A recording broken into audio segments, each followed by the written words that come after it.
Nah, di bagian akhir dari materi getaran dan gelombang ini kita akan belajar tentang efek Doppler.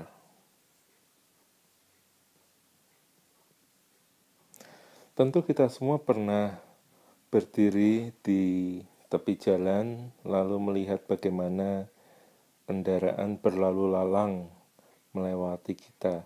Nah, kita tentu bisa merasakan ketika ada sebuah kendaraan yang bergerak mendekati kita, maka bunyi dari kendaraan tersebut frekuensinya akan semakin bertambah tinggi. Jadi misalkan yang tadinya kalau digambarkan ini gelombang bunyinya, lalu kemudian menjadi lebih tinggi. Namun ketika kendaraan itu meninggalkan kita, maka kita juga merasakan bahwa frekuensi dari bunyi gelombang tersebut semakin berkurang.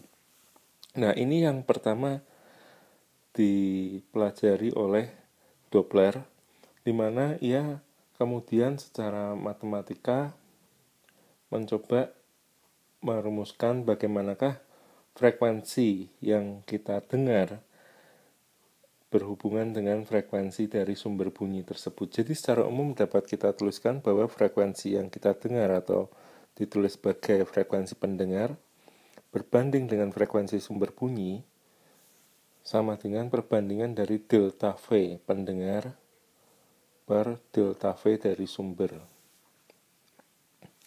Nah, memang biasanya apa yang akan kita cari di sini adalah frekuensi dari pendengar. Jadi, frekuensi dari pendengar sama dengan delta V pendengar per delta V sumber kita kali dengan frekuensi sumber. Nah, sekarang kita akan melihat masing-masing delta V ini. Jadi, delta V pendengar di sini adalah V bunyi plus minus kecepatan pendengar. Juga sama, delta V sumber adalah V bunyi plus minus V sumber. Nah, sekarang kita akan memfokuskan diri pada beberapa keadaan, namun yang pertama kita bayangkan jika sumber bunyinya diam. Jadi V sumbernya sama dengan 0. Kecepatan dari sumber. Nah, sekarang jika sumber itu diam, kita lihat bagaimana nilai frekuensi yang didengar oleh pendengar. Nah, yang di bawah ini penyebutnya hanya tinggal V bunyi saja.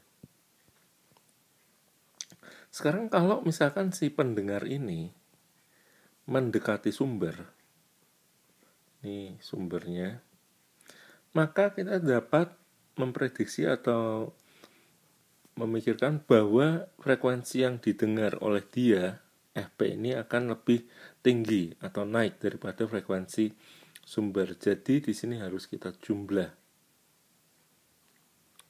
dengan kecepatan dari pendengar itu. Namun sekarang kalau misalkan si pendengar itu menjauhi sumber, maka kita di sini minus karena frekuensi yang dia dengar akan lebih kecil daripada frekuensi dari sumber itu sendiri. Begitu. Nah, memang ada cara yang lebih mudah untuk kita mengingat, kita menggambar atau menuliskan diagram POS ini. Jadi kalau pendengar yang mendekati sumber, kita baca di sini positif. Jadi VP bernilai positif. Namun kalau si pendengar menjauhi sumber, di sini maka arahnya kebalikan. Jadi VP-nya tandanya negatif. Nah, sekarang kita beralih ke keadaan kedua, di mana keadaan kedua serang gantian pendengarnya yang diam. Kalau pendengarnya yang diam berarti VP-nya sama dengan 0. Jadi frekuensi yang didengar oleh pendengar nanti sama dengan kecepatan bunyi dibagi kecepatan bunyi. Nah, ini ada kecepatan sumber dan kita harus memikirkan tanda plus minusnya. Nah, sekarang kalau misalkan pendengar ini diam, tadi VP-nya 0, jadi yang nilai di atasnya hanya V bunyi. Nah, kalau sekarang si sumber ini yang mendekati pendengar, kita akan harapkan bahwa frekuensi yang didengar pendengar akan semakin tinggi. Jadi, supaya terjadi demikian, maka di bawah ini harus diberi tanda minus.